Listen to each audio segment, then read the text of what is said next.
All right. So what is our memory clip of the week, Rich? Well, this one is number 3496. This one you actually see to believe. I'll give you the gist of it without getting too quick. We've spoken before about Ibrahim al-Asiri, for example, the bomb maker in Yemen, who, according to news reports, is experimenting with surgically implanting bombs into suicide bombers. This clip is a new way of committing jihad. It talks about how to widen a certain bodily orifice to insert more explosives to do a better job.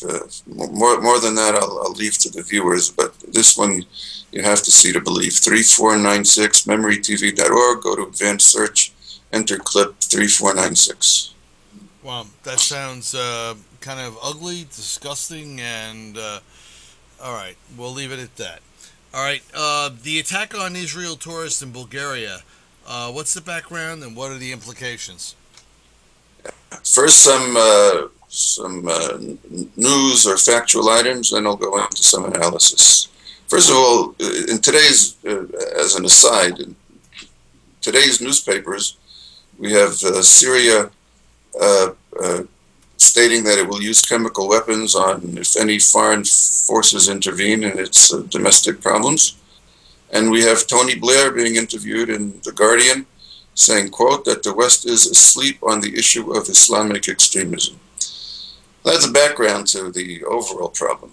The attack in Bulgaria took place on July 18th, last Wednesday, which is the 18th anniversary to the bombing of the Jewish Center in Buenos Aires, where the prosecutors there concluded that Iran is at fault, indicted 7 Iranians, including the president at the time, Rafsanjani.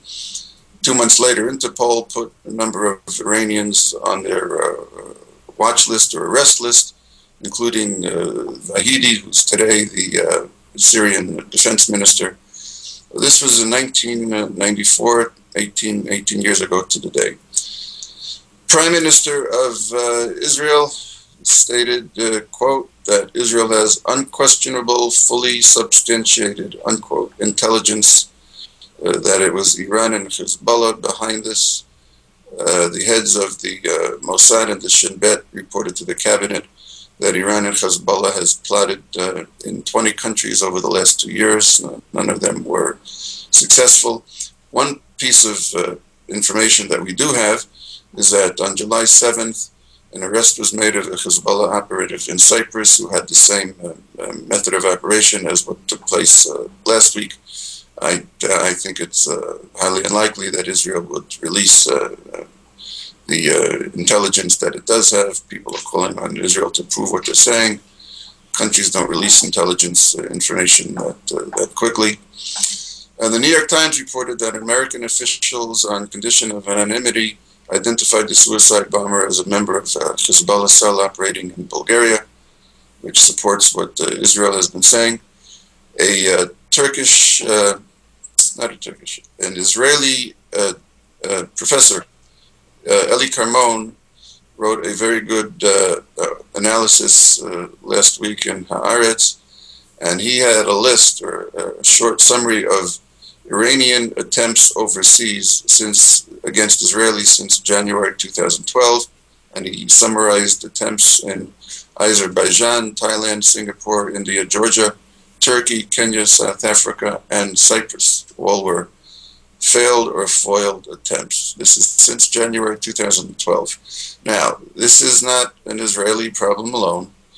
In 2010, for example, Senegal and Gambia cut diplomatic ties with Iran because they found in a port in Lagos, Nigeria, they found 13 shipping containers full of weapons headed for Gambia. The ultimate destination was a breakaway group in Senegal, which has been fighting the Senegalese army, and the fighting has been spilled over into Gambia. So there's one example of Iranian activity in in Africa. Now, we know that Iran speaks of its abilities to take action overseas. It bragged about. It has news reports in Iranian news in English, bragging almost about its capabilities in various countries. If we call them sleeper cells, right? Iran won't call them sleeper cells because sleeper cells sound like a terrorist group. So Iran won't use the phrase sleeper cells. We'll use it.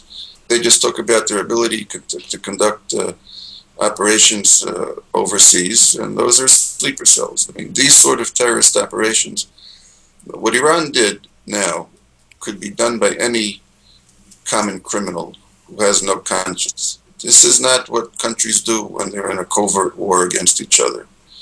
There are reports that the assassinated nuclear scientists on Iranian soil and explosions on Iranian soil were done by Israel.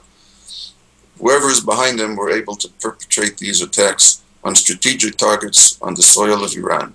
Hitting a soft target, hitting civilians anywhere in the world, is not something that a respectable member of the international community should be engaged in.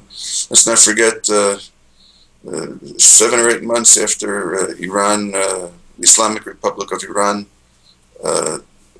was established, they took over the American embassy at that time.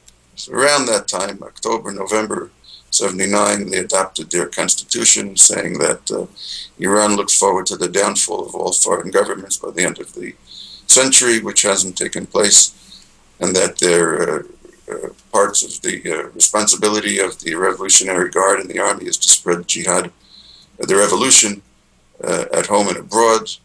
They talk about being the head of the anti-hegemonistic movement. We've spoken about all of these things. Now Iran holds the presidency of the non-aligned movement. That's more countries. That's about 2/3 of the membership of the UN. So this is who we're dealing with.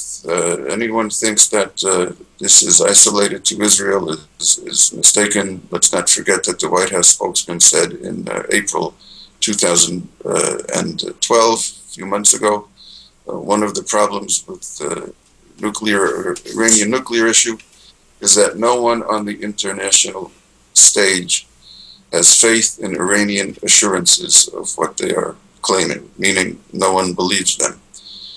And when a country takes this sort of action against civilians on a third country's soil, there's not much you can expect from this sort of country. And Israel can be expected to take proper action when it deems it appropriate. Several months ago, with the Israeli Chief of Staff, Benny Gantz, said that Iran can expect future unnatural occurrences. The day after the attack in Bulgaria, Ehud Barak, Israel's defense minister, said that Israel will settle accounts with Iran. We can expect that to happen in one form or another when Israel deems appropriate.